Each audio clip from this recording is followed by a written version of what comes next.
Portai-vos de modo que não deis escândalos, nem aos judeus, nem aos gregos, nem à igreja de Deus. 1 Coríntios 32. Louvado seja Deus, que a graça e a paz do nosso Senhor Jesus Cristo sejam com todos. Como estás? Tudo bem? Que a paz do Senhor esteja sobre sua casa, que a paz do Senhor esteja sobre sua vida, sua família e sobre todos que necessitam da misericórdia do Senhor.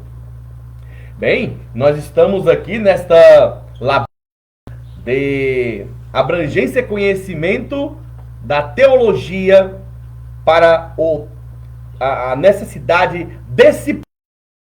O discipulando, ele traz metodologias e palavras estratégicas que possam falar de uma maneira simples, de uma maneira menos complicado e diretamente.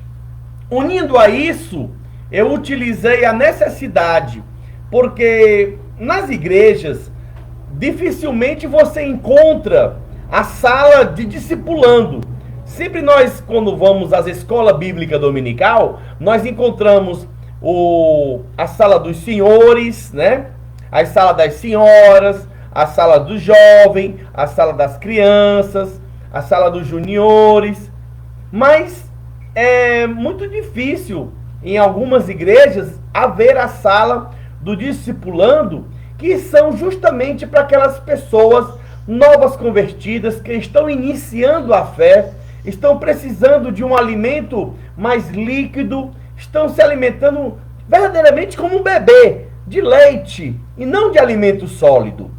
O alimento sólido, segundo a palavra de Deus, é para os que têm já suas mentes exercitadas nas experiências da vida cristã, nas perseguições, nas tribulações. Então você vê que na nossa vida existe toda uma carreira para que você possa um dia, amanhã, ser uma pessoa madura. Quando a Bíblia diz que quando o nosso crescimento espiritual ele está se desenvolvendo, é comparado a nós. A gente, quando é criança, se alimenta de papinhas, né? De leite. Aí a gente vai crescendo, vira adolescente. Aí chega um momento em que a Bíblia diz que nós temos que deixar de trás, deixar de lado as meninices. Decorria, andava, brincava como criança. E agora nós deixamos de lado isto e agora eu ando com uma vida mais segura, mais madura. Então é nesta maturidade que nós queremos estar ensinando a palavra de Deus, a você edificar a sua casa sobre areia, ouvindo a palavra de Deus e praticando. Porque aquele que ouve a palavra de Deus e não pratica é semelhante a uma pessoa que edificou a sua casa sobre areia. Ele não cavou o alicerce. Então quando vier a tribulação, quando vier a luta, quando vier a chuva, quando vier os rios, correrem os ventos e combater com ímpeto contra aquela casa, ela não se sustenta, porque ela não tem alicerce. O alicerce é a palavra de Deus. Então é isto que nós estamos aqui nesta labuta, nesta edificação, trabalhando para que nós possamos construir a sua casa espiritual, na sua vida, uma maturidade espiritual, ser um homem mais maduro, deixar de meninice, porque existe meninice em muitos lugares e também tem no meio cristão. Então a sala Brilhantes Discipulando de Jesus está trazendo a você esta oportunidade para você aprender. Quando você vê nossos vídeos, né, no Facebook e principalmente lá no YouTube você vai encontrar em Luiz Gustavo Nordeste, vai ter lá a playlist. Eu tô com a revistinha na mão do primeiro, do segundo, terceiro ciclo e quarto ciclo que nós vamos iniciar. Não deixa de ver nossos vídeos, dá o like, tá bom? Para poder engajar e cada vez mais o algoritmo entender que outras pessoas também sejam alcançadas e assim nós possamos divulgar a palavra de Deus. Nos ajude a evangelizar de uma maneira discipulando. Lição de número 10. Eita, que a lição de hoje promete, hein? Lição de número 10, relacionando-se com a família. Esta lição, ela vai trazer algo surpreendente hoje para a sua vida. Não perca nenhum momento. Vou tentar ser bem breve e sucinto para que você possa aprender com sabedoria. O nosso texto bíblico base de hoje se encontra em Mateus. O Evangelho de Mateus é o primeiro livro do Novo Testamento, capítulo 5, do versículo 13 ao 14. Aí nós vamos para as epístolas de Pedro, 1 Pedro, fica lá próximo a Apocalipse, tá bom? 1 Pedro, capítulo 2, do versículo do 11 ao 15. Aí você volta... É só isso. É porque repetiu aqui sem querer na lição. Ela repete o Mateus 5, mas é só um erro de impressão. Então fica certo, tá bom? Fica aqui a mensagem, a leitura bíblica base de hoje é Mateus capítulo 5, 13 e 14 e 1 Pedro capítulo 2, versículo do 11 ao 15. Vós sois o sal da terra, e se o sal for insípido, com que há de salgar? Para nada mais presta, senão para ser lançado fora e ser pisado pelos homens. Vós sois a luz do mundo. Não se pode esconder uma cidade edificada sobre um monte. 1 Pedro, capítulo 2 agora. Amados, versículo 11. Peço-vos, como a peregrinos e forasteiros, que vos abstenhais das concupiscências da carnais, que combatem contra a alma, tendo o vosso viver honesto entre os gentios, porque naquilo em que falam mal de vós, como de malfeitores, glorifique a Deus no dia da visitação, pelas boas obras que em vós se observam. Sujeitai-vos, pois, a toda a ordenação humana, por amor do Senhor, quer ao rei como superior, quer aos governadores como por eles enviado para castigo dos malfeitores e para louvor dos que fazem o bem. Porque assim é a vontade de Deus, que fazendo o bem, tapeis a boca.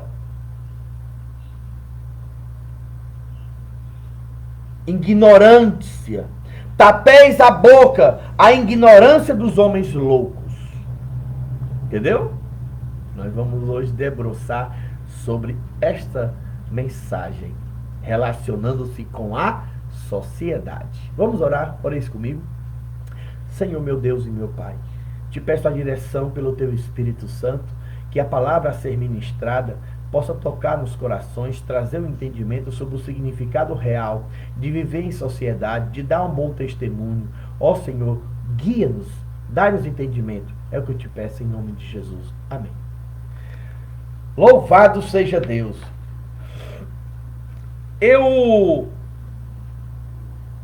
Vamos ler logo a introdução, porque eu tenho uma coisa para falar sobre o sal que você nem imagina. Eu vou dar só uma colher de chá.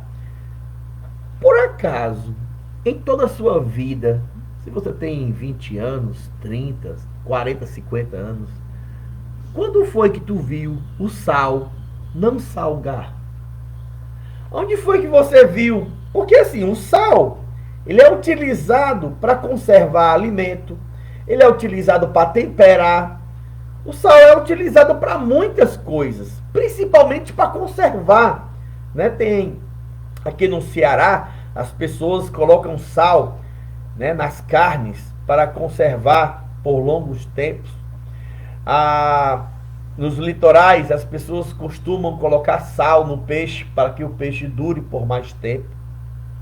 Então o sal tem essa prioridade né, de salgar. E também ele conserva. E é indispensável a alimentação. Você comer uma comida sem sal, não dá. Não dá, porque o tempero da comida é o sal. Você até pode comer uma comida, digamos, né, o arroz, mas aqui, venha comigo. Você até pode comer feijão sem o alho, sem a cebola, sem a cebolinha, sem o coentro. Mas comer feijão ou arroz sem sal não entra. É difícil. E é um dos ingredientes mais baratos, né, do mercado. E tão importante em nossas cozinhas. Em todo o mundo. Não pode faltar o sal. Então, o sal é um alimento indispensável à culinária. Mas, se você exagerar, ele vai salgar uma comida e fica insuportável. Mas, o que é o sal, né? Nós vamos estudar isso. Eu tenho uma didática do ensinamento a respeito do sal, sobre essa passagem bíblica que muitas pessoas ficam perguntando. E a respeito do sal insípido, qual é o significado disso? Eu vou explicar aqui para você. Não perca a aula! Já estou falando. Introdução. De que forma pode um cristão viver de uma maneira que agrade a Deus numa sociedade como a nossa, envolvida pelo pecado e pela corrupção? De que maneira? O que Deus espera de seus filhos neste mundo? É possível influenciar a sociedade em que vivemos, ao invés de ser influenciados por ela? Nesta lição veremos como o crente pode viver em sociedade e honrar o nome do Senhor. Primeiro ponto: o que é a sociedade? Desculpa. Definindo o termo, de acordo com o dicionário Aurélio, sociedade é a reunião de pessoas unidas pela origem ou por leis. Essa união pode se dar ainda por meio de ideias ou interesses comuns. É mais do que um simples argumento de pessoas, pois existem um vínculo maior que as une, organizar e dirige. Para ser uma sociedade, não basta ser um agrupamento desconexo de pessoas. É preciso estar organizado, direcionado para as tarefas gerais e regras de convivências que transmitam o mínimo de segurança nas relações interpessoais. Por isso faz parte dos sistemas sociais. O lugar em que vivemos. A sociedade pode ser definida também como o local em que vivemos, onde temos nossas relações de familiaridade e amizades, como a família, a escola, o trabalho. Essa definição já é mais específica e abrangente, um grupo mais concentrado de relações. O lugar em que vivemos, isto é, onde ganhamos nossa vida, onde estudamos, deve ser pensado como um ambiente em que podemos refletir a glória de Deus e influenciar pessoas com as nossas atitudes, dirigida pelo Espírito Santo. Um lugar para dar um bom testemunho de Deus, para testemunhar. Há pessoas que desejam ver o seu ambiente de vivência transformado pelo poder do Evangelho. Independentemente de onde estamos, é importante lembrar que Deus espera que testemunhemos do seu reino em qualquer lugar. A sociedade em que vivemos carece de ouvir o Evangelho, carece de bons testemunhos e precisa ser transformadas pelo poder de Deus. O apóstolo Pedro orientou os seus líderes a que não se esquecessem de que somos ou são peregrinos neste mundo.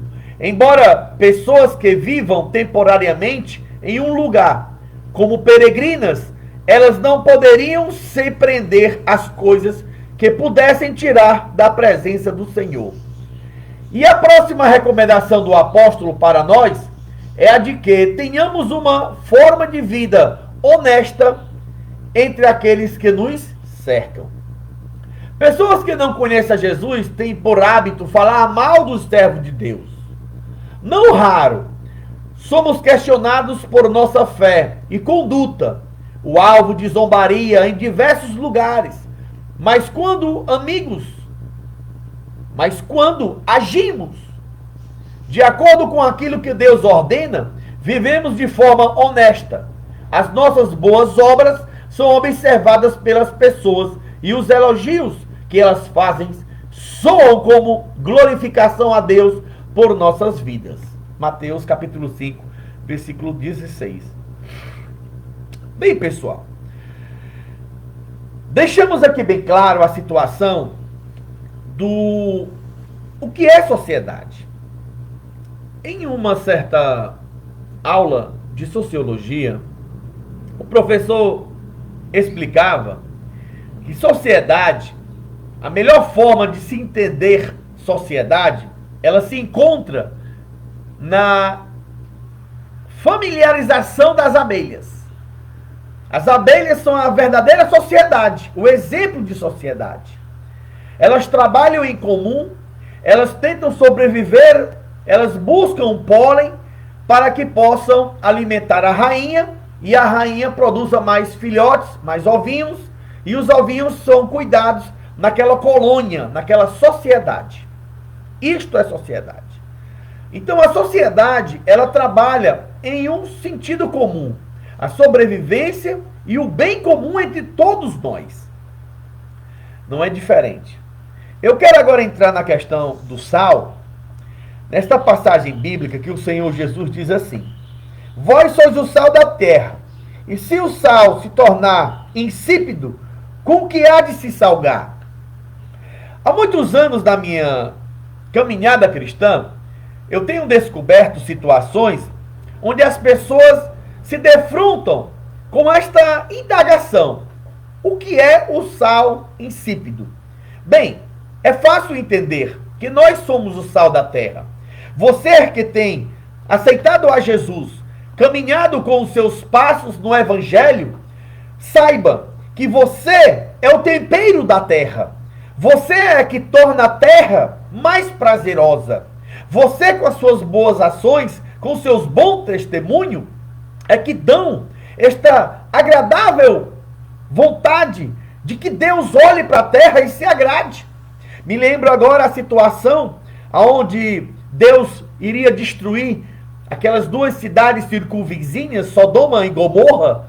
Sodoma, porque havia muita prática de sodomia, e por isto a perversão naquela cidade era muito grande. E Abraão, por ser tio de Ló, ele começou a interceder para que aquela cidade não fosse destruída. E Deus chegou a Abraão e disse: Abraão, se tu encontrares nesta cidade 50 justos, eu não destruirei. E Abraão disse: Senhor, pois vamos diminuir. Me permita, ó Senhor, que eu encontre uma pessoa, diminua essa quantidade. E ele diminuiu para 40 justos. E ele se desculpando ali com Deus: Senhor, essa cidade é uma cidade difícil, poupa essa cidade. Pois tá bom, Abraão. Abraão, se tu encontrares 30 justos, eu não destruirei a cidade. E ali, Abraão orando a Deus, intercedendo para que Deus não destruísse a cidade. E aí Deus disse: pois se tu encontrar 20 justos, eu não destruirei a cidade. E Abraão sabia que não havia justo suficiente sobre aquela cidade, que pudesse impedir a destruição de Deus, porque o pecado já havia chegado às mansões celestiais. Aquela abominação, a maldade, a perversidade, a mentira, a ganância, muitas coisas. E Sodoma e Gomorra, segundo historiadores, eram cidades muito ricas, de grande valor econômico, tinha muito ouro, muita prata, muita riqueza, e também junto a isso havia muita perversidade, muitas orgias, muita prostituição, sodomias nesta cidade. O que aconteceu foi que novamente Abraão pediu a Deus que reconsiderasse, e aí Deus pegou e disse: se tu encontrares 10 justos, eu não destruirei a cidade. E saiu da presença de Abraão e foi. E Abraão ficou naquela intercessão, chegou até o seu sobrinho Ló e disse: Ló, você precisa sair dessa cidade, porque Deus deu um decreto de destruição. A Bíblia conta que 2 anjos apareceram para advertir Ló que Deus havia de destruir a cidade na data tal, numa data marcada. E ele levou os homens, aqueles 2 anjos, até a sua residência. Ao chegar na sua residência, a população, como em qualquer cidade pequena, quando chega um visitante, todos tomam conhecimento.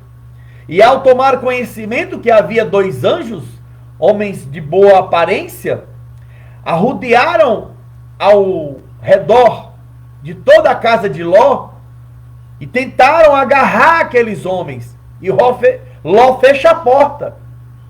E eles começam a bater a porta pedindo para que eles deixassem eles pegar aqueles homens para eles se divertirem com ele. Olha que ponto chegou a abominação. 2 anjos celestiais estavam na casa de Ló e eles não respeitavam a presença divina daqueles homens enviados por Deus.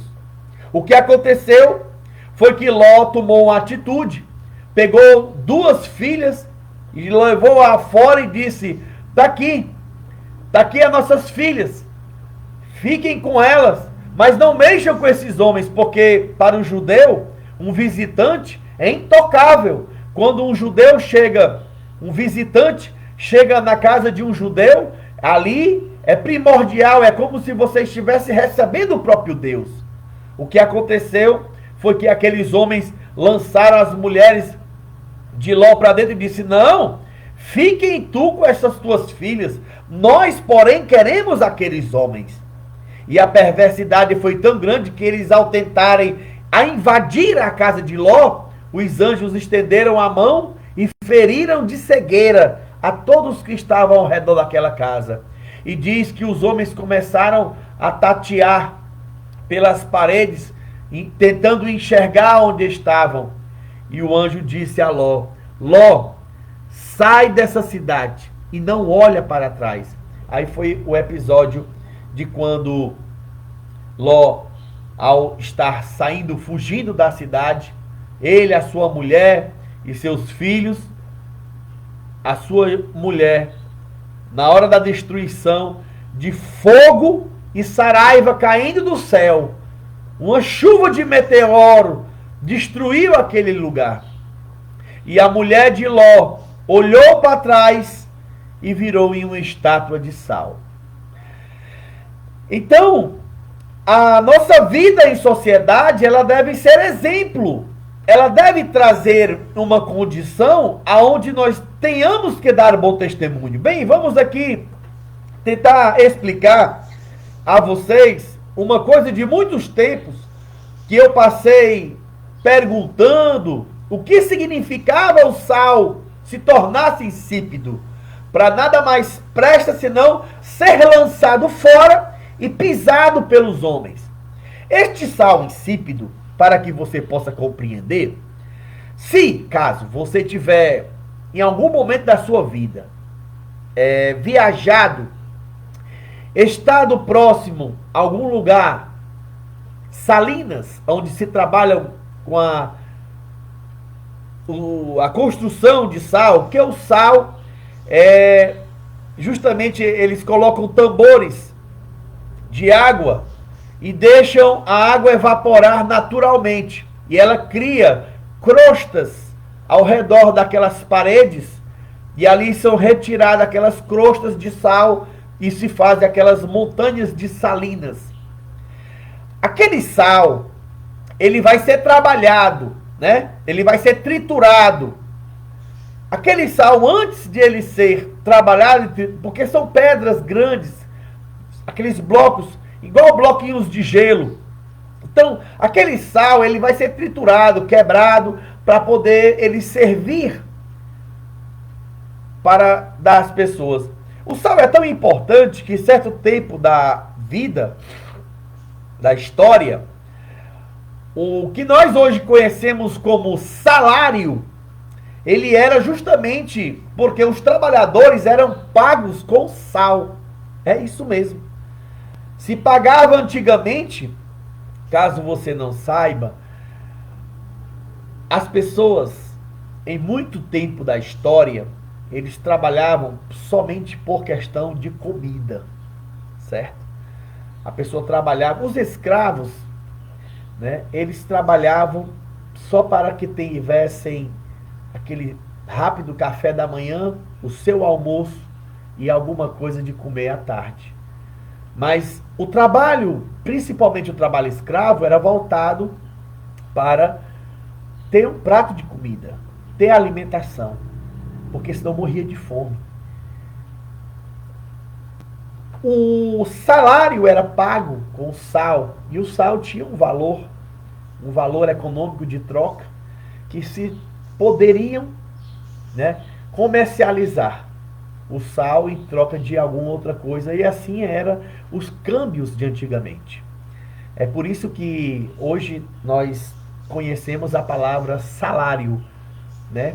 Salário é uma palavra latim, que vem de sal e diária, que é o salário, é o trabalho do dia. Aí você ganhava o sal como forma de pagamento. Então, o que significa a palavra o sal insípido?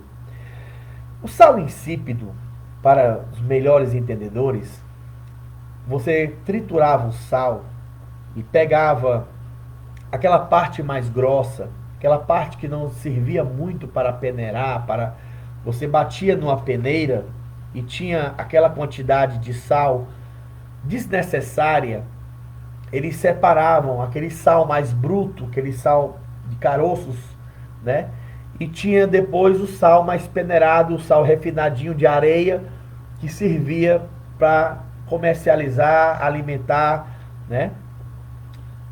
Aquele sal mais bruto, aquele sal grosso, que ele não tinha tanta utilidade, ele servia para jogar nas estradas, no tempo de neve, nas geadas, onde a neve cobria muito as estradas, eles jogavam grandes quantidades de sal, porque o sal ajudava a derreter aquele caminho, e aí virava aquela lama, né?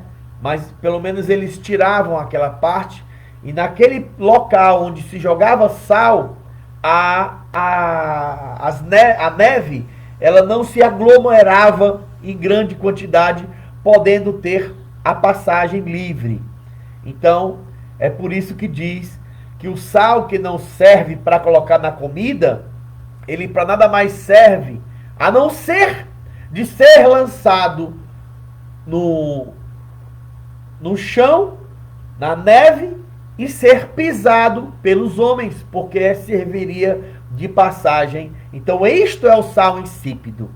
Então, quando você não tem um bom testemunho, não se dedica a uma vida cristã com o Senhor, para nada mais serve, senão de ser pisado pelas pessoas e viver naquela lama, aquela água derretida da neve, e vira aquela lama misturada com areia, jogado para ser pisado pelos homens e afastado, e aquele sal não serve mais.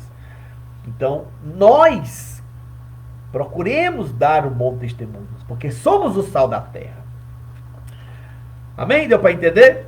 Olha, está conosco nosso cadeira cativa, nosso aluno, inexplicável Valdemar Apologético. Seja bem-vindo. Muito obrigado pela sua presença. Nosso amigo Valdemar é um aluno assíduo e sempre tem estado aqui conosco. Muito obrigado, Valdemar, pela sua presença. Segundo ponto, como o discípulo deve se portar na sociedade? Sendo sal. Jesus quis mostrar a importância do testemunho cristão para a sociedade. Para isso, utilizou este elemento, já conhecido naquela época, o sal e a luz. O primeiro elemento, o sal, serve para dar gosto, para conservar. Há diversos alimentos que, mesmo sendo importantes para a vida, sem sal, possuem um paladar desagradável. Para que houvesse o mínimo de sabor, o sal era utilizado nesses alimentos. Ele também conserva outros alimentos que poderiam se deteriorar com rapidez, como eu havia explicado, que nós aqui no Ceará costumamos muito colocar sal, que é conhecida a carne de charque, e também tem colocar o sal no peixe para que conserve, né? Então, esses alimentos que poderiam se deteriorar com rapidez, isso era notório em uma época em que não havia refrigeradores ou geladeiras. Segundo o estudioso Ralph Yearly, quando os peixes eram transportados no lombo de burro por 160 quilômetros de Cafarnaum a Jerusalém, eles tinham de ser abundantemente salgados.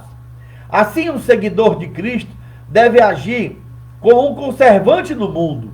Diante de uma constante podridão moral divulgada pelas mídias sobre a sociedade em que vivemos, é necessário a presença de pessoas tementes a Deus nas diversas esferas da sociedade, como o sal. Conservar aquilo que está em processo de deteriorização. Hein? Entendeu? Uma observação deve ser apresentada aqui.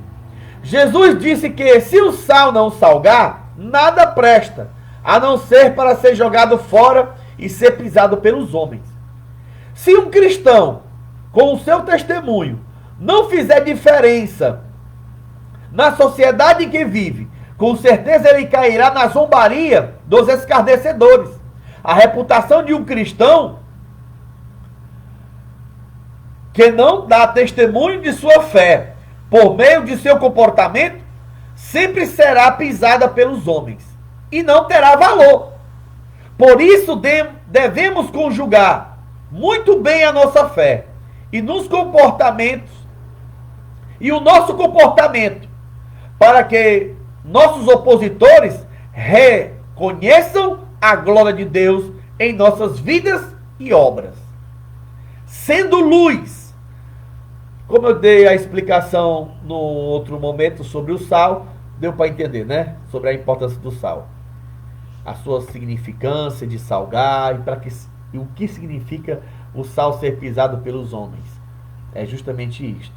No tempo de geada, de gelo, se joga o sal em cima daquele gelo para que aquele caminho não fique acumulando grandes quantidades de gelo, né? Da neve, não fique aquele aglomerado de neve. Se você joga o sal, ele vai derreter aquela neve. Amém? Sendo luz, luz é mais fácil, né? A luz é luz.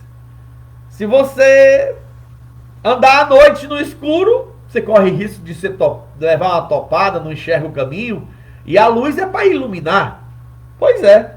A luz é importante em todos os sentidos. Ela foi criada por Deus quando a terra estava sem forma e vazia. E por que Deus valorizou a luz?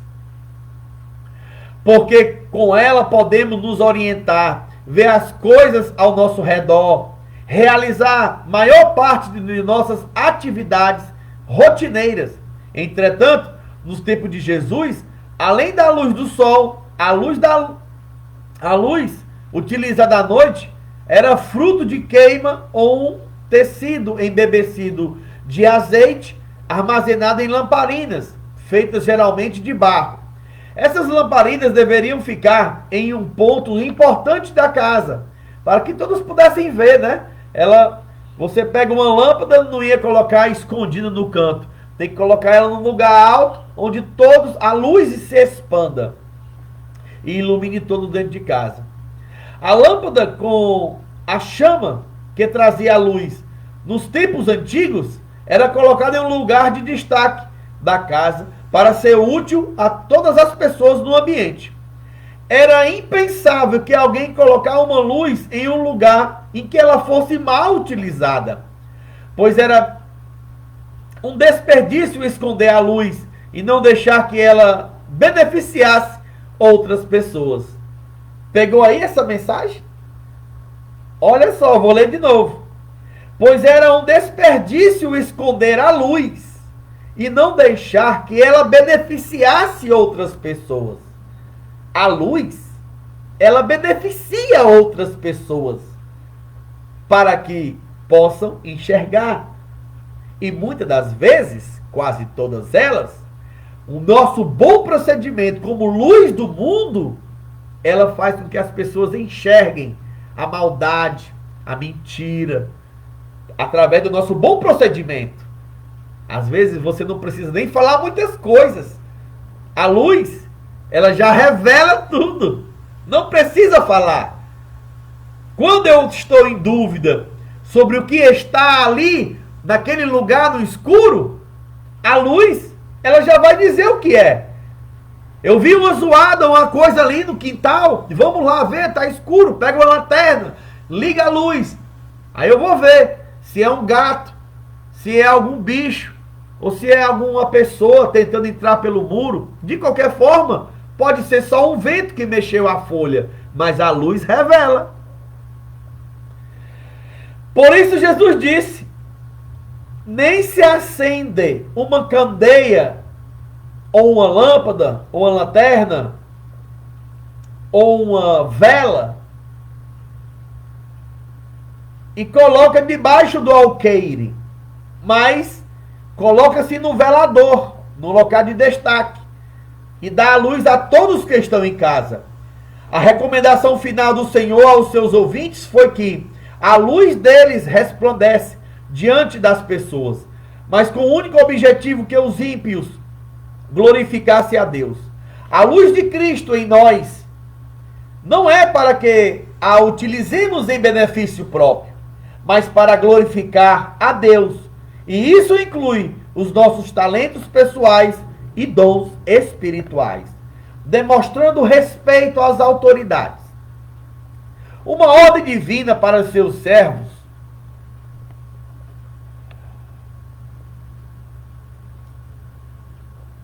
a ordem divina a respeito das autoridades. Sujeitai-vos, pois, a toda ordenação humana, por amor do Senhor, quer ao rei ou como superior. 1 Pedro 2:13. Isto representa uma demonstração de lealdade, primeiramente a Deus e depois à sociedade. Se desejamos ser leais ao Senhor, devemos cumprir nossas obrigações civis, ser pessoas respeitosas das leis e da boa ordem. Paulo lembra essas mesmas ordens a Tito. Lembra-lhes que se sujeitem aos governantes, às autoridades, que sejam obedientes. A importância: estejam prontos para toda boa obra. Não difamem ninguém, nem sejam altercadores, mas cortados, dando prova de toda cortesia para com todos os homens. Olha, eu vou tentar ser bem sucinto. o que a palavra de Deus está falando é que nós devemos obedecer às leis. Agora, a lei, ela não vai fazer com que você seja uma pessoa ignorante. A lei, ela não vai fazer com que você seja uma pessoa atrevida. A lei, ela faz com que nós tenhamos o comportamento de viver bem em sociedade. A Bíblia diz que se você tiver um bom procedimento, as autoridades o louvam pelo seu bom procedimento. Eu me lembro que em outro momento, quando eu vivia fazendo coisas erradas, quando a gente via a polícia, a gente corria com medo dela. Hoje, né? Aí quando a gente passou a viver no Evangelho, a ter uma vida diferente, ser cristão, quando eles veem a gente, eles dizem, olha, aquela pessoa é um servo de Deus. Então, esse bom testemunho, esse bom comportamento em respeitar as leis, porque se você cumpre as leis de forma legal, de forma respeitosa, não tem do que se envergonhar. O problema é quando as pessoas querem infringir as leis, quebrantar as leis para benefício próprio, né? Porque você vê, quem vive mais em confronto com a lei? Será o cidadão de bem ou o ladrão? É o ladrão que vive em conflito com a lei. Vive em situação de ser provar, se justificar do que não fez, do que deixou de fazer. Mas o cidadão de bem, ele trabalha, vai para casa, nunca sabe nem o que é problema com leis. Não estou dizendo que alguém que tenha situações e problemas com leis, que seja errado. Mas eu estou apenas explicando a diferença de um cidadão de bem com uma pessoa que é ladrão, que vive fazendo briga, complicações, em confronto com a lei, em confronto com as autoridades. Então isso não é importante para uma vida cristã. A sujeição cristã às autoridades é, portanto, a orientação divina. Mesmo quando há perseguição contra a fé cristã, devemos manter o nosso temor a Deus. Pedro nos traz uma ideia interessante. Honrai a todos, amai a fraternidade, temei a Deus, honrai o rei. Honrar pai e mãe. A gente tem que ter todo aquele respeito às autoridades. Nunca, como eu já tenho visto algumas vezes, a pessoa quando vê uma autoridade policial, fica falando palavrões, diz que são tudo, engloba, às vezes, por uma atitude errada que tem, aí diz, olha, são tudo, né? Usa aqueles palavrões degenerativos a pessoas dos policiais.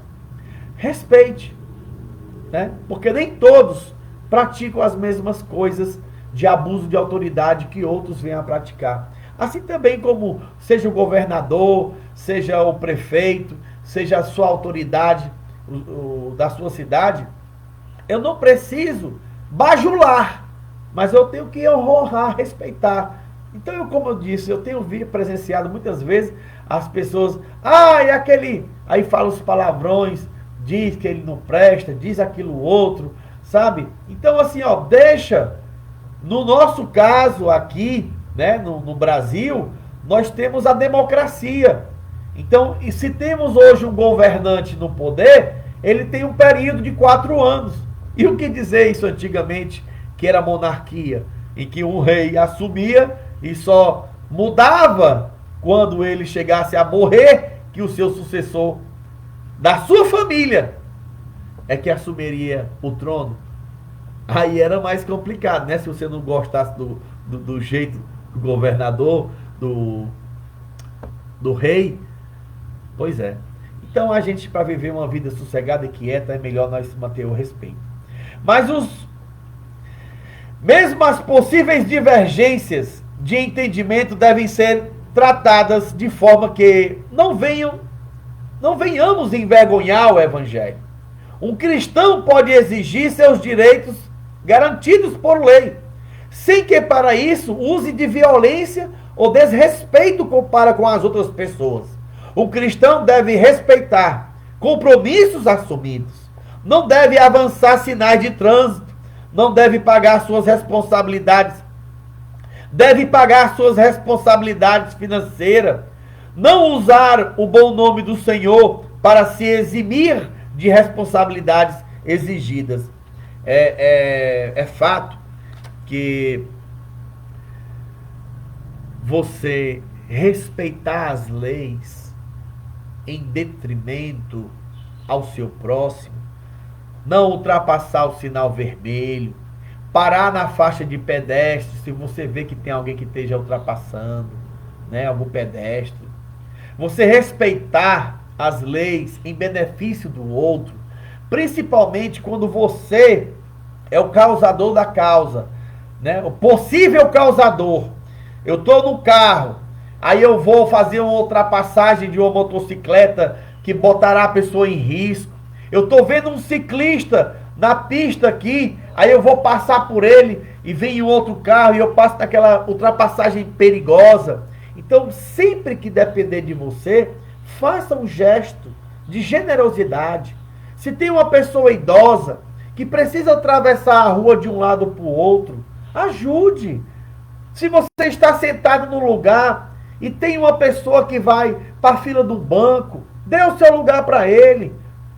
Se está sentado, tem uma pessoa, uma mãe, né, que esteja amamentando, ou esteja grávida, ou uma pessoa obesa, essa obesidade mórbida, dê um lugar para aquela pessoa sentar, uma pessoa mais idosa, seja um cavalheiro, né? O que nós muitas vezes estamos precisando é ser mais cavalheiros, né? Se é uma mulher, deixa ela passar na frente, vá lá, abre a porta do carro para ela poder entrar, tenha aquele devido respeito do cavalheirismo com as pessoas, e seja uma pessoa sempre educada, use as palavrinhas mágicas, com licença, em que posso ajudar. Eu estava no Correios da minha cidade uma certa vez, e o atendente do Correio, ele tinha um atendimento diferente, a maneira que ele falava com as pessoas que ele atendia, me chamou a atenção, né?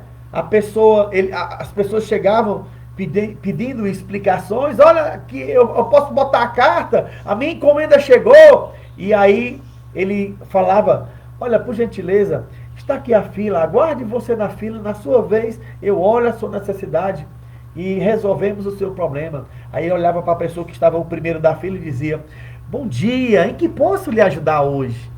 E eu disse, meu Deus, sabe, esses gestos de educação que nós estamos precisando como cristão em nossa sociedade. Ser mais educado, ser mais respeitoso, principalmente com a questão do contribuinte, né? Ele é um funcionário público e as pessoas são contribuintes. Então você deve dar o devido respeito às pessoas.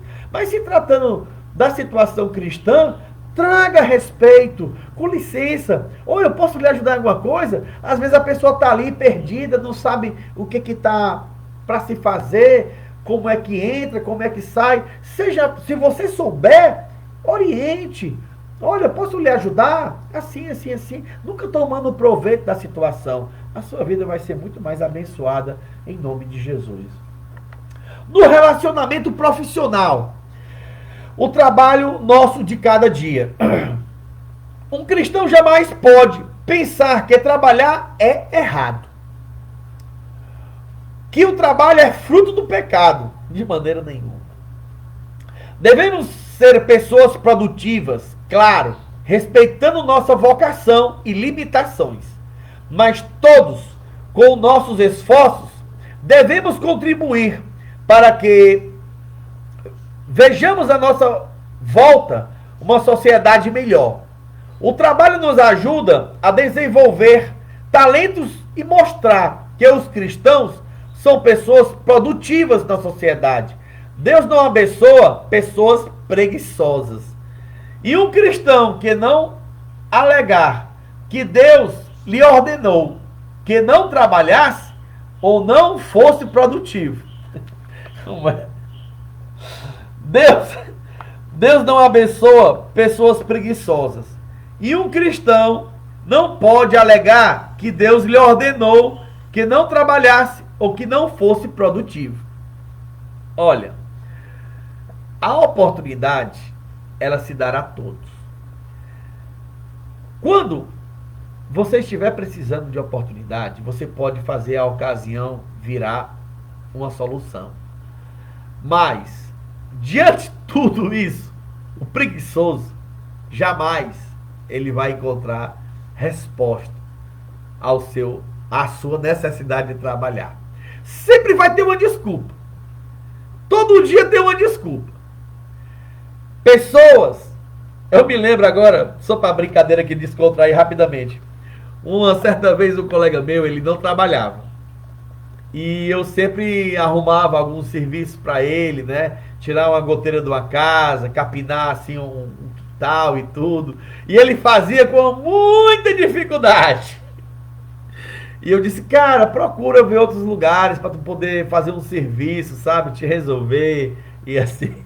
Aí o domingo, né? De domingo, ele chegou 6 horas da manhã na minha casa, me chamou, aí, Gustavo, oi amigo, diga lá, rapaz, olha, hoje eu me acordei disposto, eu tô dando pra trabalhar, eu quero trabalhar, hoje eu quero trabalhar. Aí eu olhei assim, eu disse, mano, tu tá bem? Ele disse, cara, eu preciso trabalhar, cara, eu tô sem trabalhar, fazia tempo. Eu disse, mas tu escolheu logo domingo pra querer trabalhar? Tu quer dizer que ele nunca ia trabalhar? Porque como é que a pessoa que está disposta ali, olha, eu saí hoje para trabalhar, domingo, é uma comédia, sabe? Mas a verdade é que se você quiser realmente trabalhar, peça a Deus direção para te ajudar e abrir as portas, e saia numa segunda-feira e vá procurar produzir alguma coisa, seja inteligente, com certeza Deus vai te abençoar. Amém? O cara quer trabalhar domingo. Ele, hoje eu quero trabalhar. Onde é que tem uma coisa para me fazer alguma coisa? Eu tô precisando, cara, trabalhar. Eu disse, domingo, meu irmão. Domingo não tem não, cara.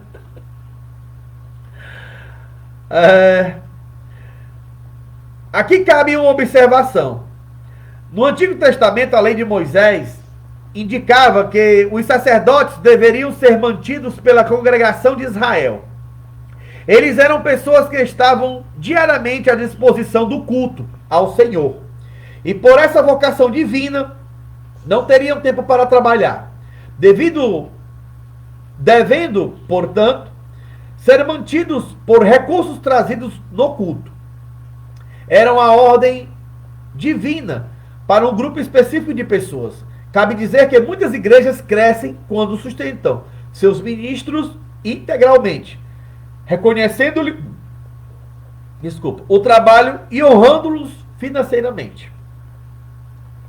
Vou ler logo outro aqui. Aí eu vou explicar aqui uma coisa rapidinho a respeito do trabalho ministerial que é mantido pela igreja. Demonstrando fé nas relações de trabalho. Deixa eu dizer logo. Olha, aqui a lição está explicando que a obra de Deus, ela se desenvolve bem mais quando a igreja colabora e mantém sustentar por uma ordem divina, né, que foi Moisés, no caso eram os levitas e os sacerdotes, tivessem mantimento para que eles continuassem se dedicando somente à palavra de Deus e nas coisas da casa de Deus, do que eles terem um duplo ofício de trabalhar e se dedicar na igreja. Não dá, né? Mas eu quero dizer uma coisa para você.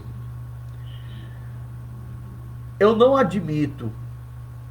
Igreja não dá condição do obreiro se manter. A gente teve, isso aqui vai rolar o Brasil e eu preciso que você ouça. Dirigente de uma congregação passar necessidade de uma igreja grande, isso é inadmissível. Pastor, o dinheiro não é seu. Os dízimos e as ofertas que vêm para a casa do Senhor não é sobre sua possessão, não é sobre seu domínio, é da igreja. E a igreja tem as suas necessidades. Eu sou a favor do pastor ter o seu salário e não ter todo o lucro da igreja. A igreja é um corpo e o corpo tem as suas necessidades, as suas distribuições financeiras, certo? O dízimo e as ofertas não é para manter só o pastor, não. É para manter também os irmãozinhos que são dirigentes das congregações.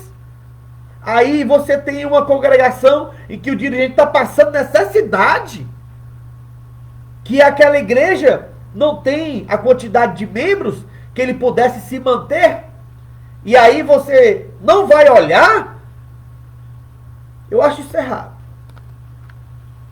Porque se fosse o pastor que estivesse passando necessidade, ele cobraria da igreja e a igreja tinha como responsabilidade de ajudar o pastor. Aí o pastor tem os seus obreiros, porque a Bíblia diz que digno é o obreiro do seu salário. Aí é o obreiro da congregação que está no campo missionário, não é mantido pela congregação, não é mantido pela igreja. E a igreja tem condição de ajudar.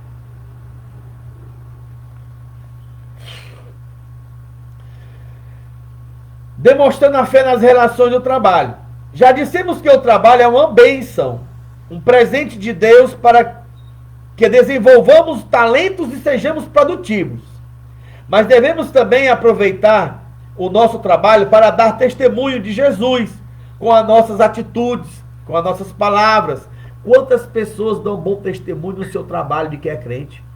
Quantas pessoas são colocadas em uma posição maior porque são pontuais, são mais dedicados, não faltam, não têm problemas com bebidas, porque pessoas que bebem, na segunda-feira não vai trabalhar. Quantos pedreiros, quantas pessoas que trabalham em construção civil, procuram pessoas que são cristãs. Por quê? Porque o crente não bebe, ele está no culto domingo. Aí quando é na segunda-feira, no horário ele está lá. Mas muitos pedreiros não trabalham na segunda, porque é o dia mundial da ressaca. E essa maldição vai ser quebrada. Deus vai quebrar essa maldição de o dia mundial da ressaca. Segunda-feira é um dia para, se você amanhecer bem, preparar um bom café da manhã e trabalhar alegre e satisfeito para trazer o pão de nós de cada dia. O pão nosso de cada dia. Se Deus está te abençoando, meu irmão, com o teu trabalho, honre seu trabalho, respeite o seu ambiente. Eu, quando eu trabalhei nas empresas em que eu sempre fui dedicado, eu sou o primeiro a chegar e o último a sair. Eu sempre gostei de ser assim. Sempre gostei de ser pontual. Somos pagos para trabalhar, não para evangelizar, mas podemos usar uma sabedoria no momento do trabalho para falar a nossa fé, por meio de nossas atitudes. E depois, por meio de nossas palavras, muitas pessoas são convencidas por nossa forma de viver. Antes de serem convencidas por nossas palavras, além disso, se tivermos um bom testemunho no local de trabalho, teremos melhores condições de achar oportunidade e falar de Jesus aos nossos colegas. Fato é que existem pessoas que não dão bom testemunho no trabalho. Tem pessoas que no trabalho são palhaços, são moleques, gostam de fazer piadinhas, dão em cima das colegas de trabalho. Fica de piada, fica de gaiato, sabe? Tem quantas situações, rapaz, aqui rapaz nem parece que é crente. Olha o jeito dele, é todo gaiato. Dá em cima da menina, ele é até casado, dá em cima da menina, olha, se enxerindo para a pessoa. Isso não é testemunho de crente. Como é que essa pessoa vai pregar Jesus para o seu patrão, para o seu colega, falar do amor de Deus, se ele não vive o amor de Deus? Se o amor de Deus está na sua vida, você dá um bom testemunho, por mais que você fique calado. Se você trabalha em um ambiente escarnecedor, fique calado. Você já está falando com o seu testemunho educado, com o seu testemunho de ser prudente, seja pontual no seu serviço, seja responsável do seu trabalho, para que na oportunidade que o Senhor puder te dar, diga simplesmente isso. Você conhece o amor de Jesus, que liberta? Leve um panfleto. Na oportunidade, peça com licença e dê um panfletinho ao seu colega, ao seu patrão, seu supervisor. É um meio de você levar o amor de Deus às pessoas que necessitam, porque tu é luz do mundo e sal da terra. É por causa de pessoas cristãs que esta terra não foi destruída. Louvado seja Deus. O testemunho da tua vida é tão importante, mas ele fala mais alto no seu testemunho de procedimento. Ele fala mais alto. Quando você tem um testemunho de procedimento, quando você tem um comportamento cristão, quantas pessoas, no tempo que eu estudei, eu ainda aceitei Jesus, eu já estava fazendo o segundo científico. E o terceiro científico. Eu dei um testemunho, novo convertido, tinha 1 ano de crente, 2 anos de crente, 2002, 2003. Eu dei bom testemunho de cristão, graças a Deus. Mas também eu vi pessoas que eram cristãs no meu colégio que não davam testemunhos. Corria logo para jogar bola e ficar naquela roda de amigos, de conversinhas, e falando de paquera, e falando isso, aquilo, outro. E quando era, muitas vezes, na hora do culto, estava lá no culto. Muitas vezes era filho de um pastor, era da família do pastor, e não davam testemunho. É importante que o nosso testemunho, ele fala muito mais alto do que nossas palavras. E a Bíblia diz, no caso do casal, do relacionamento, que a mulher que tem marido descrente ganha ele sem palavras. Ué, como é que eu vou ganhar meu marido para Jesus sem palavras? Com testemunho. Conclusão. Porque mais que a nossa sociedade esteja distante de Deus e carente dele, podemos ser pessoas que irão influenciar o ambiente em que vivemos para a glória de Deus. Os desafios são grandes, mas com a ajuda do Espírito Santo, veremos Deus agindo por nosso testemunho e recebendo a glória por nossas boas obras. Próxima lição, relacionando-se com sua igreja local. Muito obrigado. Que Deus abençoe a você, a sua família. Guarda essa palavra no teu coração, em nome de Jesus. Shalom Adonai a todos.